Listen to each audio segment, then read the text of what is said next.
ఉన్న బంగారాన్ని విడిపించి ఆ రోజు ఆన్లైన్ రేటుకే మేము కొంటాం. Sharma gold company. నమస్కారం, వెల్కమ్ టు సుమన్ టీవీ. నేను గీతాంజలి. ప్రస్తుతం మనతో పాటు ఇస్కాన్ నుంచి ప్రణవానంద ప్రభుజీ ఉన్నారు. ప్రపంచవ్యాప్తంగా ఎన్నో దేశాల్లో ఆ కృష్ణ భగవానుడి లీలల గురించి ప్రవచనాలు చెబుతూ ఎంతో మంది జీవితాల్లో మార్పును తీసుకొచ్చారనే చెప్పుకోవాలి ప్రణవానంద ప్రభుజీ గారు.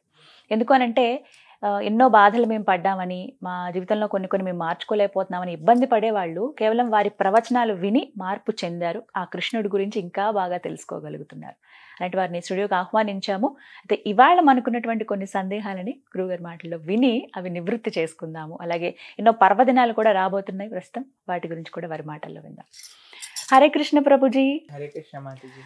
మా నిత్య జీవితంలో ఎన్నో రకాల అంశాలు, మరి ముఖ్యంగా కొన్ని తప్పులు తెలిసి చేస్తాం, తెలియక చేస్తాం. తెలియక చేసిన తర్వాత అప్పుడు అనిపిస్తుంది అయ్యో అప్పుడు తెలియకుండా చేసేసామని మాకే ఒక కన్సర్న్ మా మీద వచ్చేస్తూ ఉంటుందండి. మనుషులుగా కామన్గా ఉంటుంది కదా, సరే తెలియక చేసాం ఏం కాదులే దేవుడా అని అనుకుంటాం. తెలిసి కూడా కొన్ని తప్పులు చేయాల్సి వస్తుంది. పశ్చాత్తాపం ఫీల్ అవుతాం, అక్కడితో వదిలేస్తాం. కానీ ప్రాయశ్చిత్తం దానికి అవసరము అంటారు. మరి ఏంటి ఇలాంటి, అంటే కావాలని తెలిసి చేసిన తప్పులకు కూడా ప్రాయశ్చిత్తం ఉంటుందా? ఎలా ఏంటి? ఏ తప్పు తప్పక చేస్తున్నాము అనేది ఉండదండి. మనకి మీరు అన్నారు కదా పశ్చాత్తాపము అని, సిన్సియర్ రిపెంటెన్స్ అంటారు. Tears of sincere repentance wash away the tendency to commit sin అని అంటారు. పశ్చాత్తాపంతో మనకు వచ్చే కన్నీళ్లు మన పాప ప్రవృత్తిని కడిగేస్తాయి. కానీ అది నిజమైన పశ్చాత్తాపం అండి. నిజమైన పశ్చాత్తాపం అంటే ఏంటో తెలుసా అండి? భగవంతుడా, ఈసారి నాతో ఈ తప్పు జరిగిపోయింది, ఇంకొకసారి నేను ఈ తప్పు చెయ్యను తండ్రి, నాకు ఆ తప్పు చెయ్యకుండా ఉండే ఒక ధైర్యాన్ని, ఒక శక్తిని నువ్వు ప్రసాదించు అని భగవంతుడికి శరణాగతి చేయటం నిజమైన పశ్చాత్తాపం. ఇప్పుడు మీరు ఈ వినే ఉంటారు, every Saint had a past and every sinner has a future అని అంటారు. కాబట్టి ప్రతి ఒక్కళ్ళు, అందుకే కృష్ణుడు భగవద్గీతలో ఒక అద్భుతమైన విషయం చెప్తారు, అపిచేత్సు దురాచారో భజతే మా మనన్యభా సాధురేవ సమంతవ్య అని అంటారు. అంటే ఎంత తప్పు చేసిన వాడైనా సరే పశ్చాత్తాపంతో నన్ను శరణు వేడి, నన్ను శరణాగతి చేసి, స్వామి మళ్ళీ నేను ఇలాంటి తప్పు చేయను, నిన్నే నేను ఆశ్రయిస్తున్నా అని కానీ నమ్ముకొని నా భజన అంటే నా సాధన, నా భక్తి కానీ చేస్తే అటువంటి వ్యక్తిని నేను సాధువుగా భావిస్తాను అని ఆయన అంటున్నారు. ఎటువంటి వ్యక్తి తన తప్పు తెలుసుకొని సంస్కరించుకొని మళ్ళీ చెయ్యకుండా పశ్చాత్తాపడుతూ ప్రాయశ్చిత్తం చేసుకుని తనను ఆరాధించిన వ్యక్తిని నేను సాధువుగా చూస్తాను అని ఆయన అంటున్నారు. కాబట్టి మనకి ఏదో మనం తప్పులు చేసి నేను తప్పు చేసేదని నన్ను క్షమించు, మళ్ళీ తప్పు చేసి మళ్ళీ నేను తప్పు చేశాను క్షమించు, ప్రతి పండక్కి, ప్రతి వ్రతానికి, ప్రతి నోముకి, ప్రతి పుష్కరానికి, ప్రతి మేళాకి మనం ఇలానే ఉన్నాం అనుకోండి, దేవుడు ఇప్పుడు ఎవరినండి మనం మోసం చేయాలని చూస్తుంది? మొత్తం జగత్తునే మాయలో పెట్టిన వాడినా మనం మాయలో పెట్టాలని ప్రయత్నం చేస్తుంది. జగత్ ఆయన కంటే గొప్ప మోసగాడు ఇంకోడు ఉంటాడా అండి? కృష్ణుడు అన్నిట్లో ఫస్టే అండి. మనం భగవంతుని మోసం చేయాలని ప్రయత్నం ఎవరిని మోసం చేయలేమండి మనం. ఎందుకంటే కృష్ణుడు లోపల ఉన్నది చూస్తాడు, కృష్ణుడు అంతటా చూస్తాడు. ఒక గురువు గారు శిష్యులందరినీ పిలిచి, అయ్యా మీకు ఈ ప్రసాదాన్ని ఇస్తున్నాను, ఎవరు చూడని ప్రదేశంలోకి వెళ్ళి తినేసి రండి అని. ఒక ఆయన చెట్టు చాటుకి వెళ్ళి తినేసేస్తారు. ఇంకొక శిష్యుడు ఆశ్రమం లోపల ఒక గది లోపలికి వెళ్ళి తలుపేసేసుకొని తినేస్తాడు. ఇంకొక శిష్యుడు గోశాల లోపల దాక్కొని తినేస్తాడు. ఇంకో శిష్యుడు అరణ్యంలోకి వెళ్ళి తినేస్తాడు.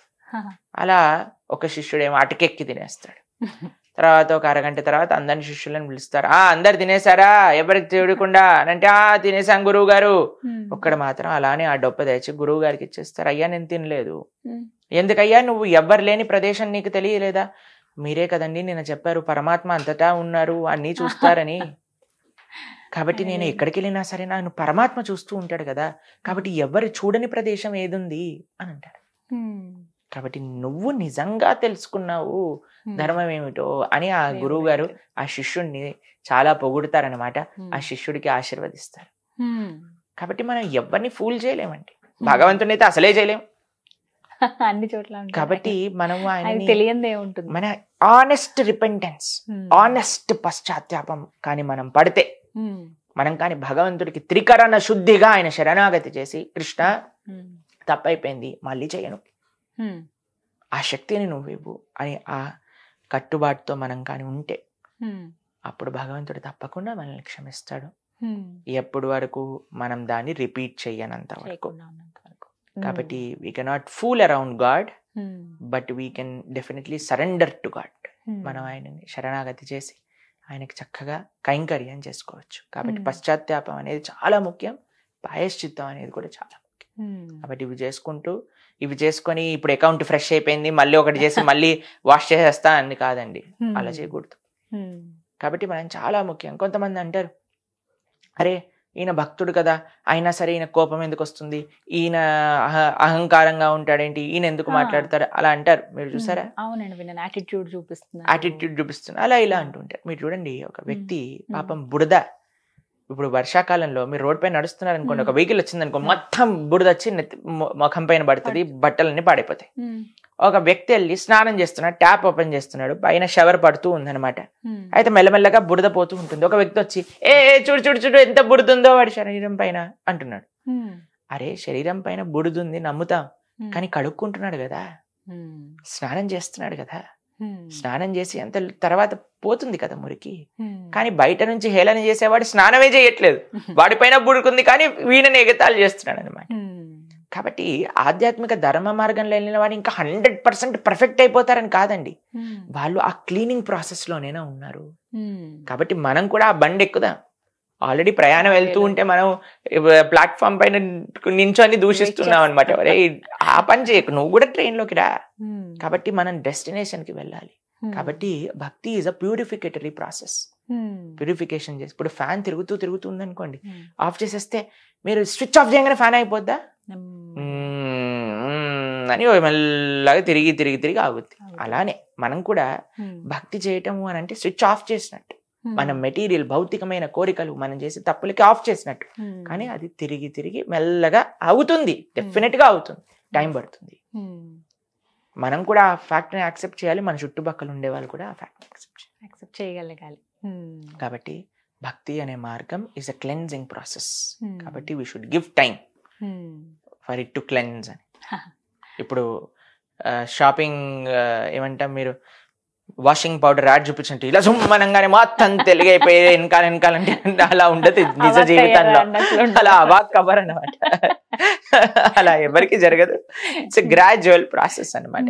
ఇప్పుడు మనం బట్టలు ఉతుకుతూ ఉంటే కొద్దిగా మురికి ఎలా అయితే బయటకు వెళ్తుందో, అలా మనం హరినామం చేస్తున్నప్పుడు ఆధ్యాత్మిక సాధన మెల్లమెల్లగా కాబట్టి everything should be organic and natural. అలాగే ఉండాలి. చక్కగా వివరించారు ప్రభుజీ. హరే కృష్ణ. హరే కృష్ణ మాతాజీ. హరే కృష్ణ.